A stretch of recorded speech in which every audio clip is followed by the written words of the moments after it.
Nako, eto totoo araw-araw na lang talaga sa programa na itong si Christopher Min. Marami na rin nagbubulong sa atin yan.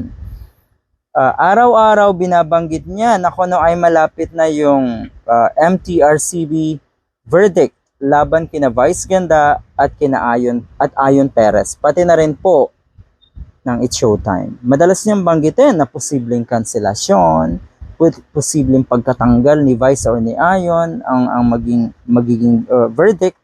Araw-araw yan ilang linggo na ganun lagi ang binabanggit na si Christopher Min.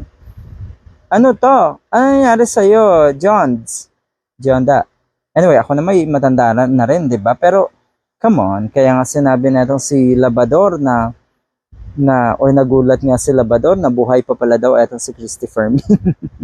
Anyway, tama maraming nakakapansin ng mga netizens na matindi niya na ngayon na tirahin ang It's Showtime, pati na rin po sina Vice Ganda at si Ayon. Ano pong meron, Christopher Min? Ano pong nagawa ni Ayon at ni Vice sa inyo? Bakit nagingingit-ngit kayo sa yung matindi yung pag-atake niyo ngayon sa dalawang yan, pati na rin sa It's Showtime? Ano to?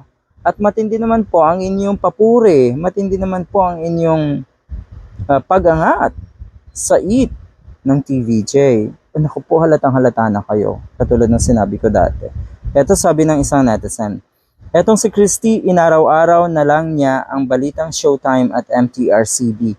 2 linggo na yata niyang sinasabi na malapit na ang verdict ng MTRCB na isususpinde ang It's Showtime, tas biglang pupurihin ang Eat Bulaga sa TV5 or Eat sa TV5. Yun naman talaga 'di ba? Meron na naman pong bumulong sa atin na parami ng parami daw etong mga vloggers na isang grupo na tinatawag na kuno ay TVJ Defenders.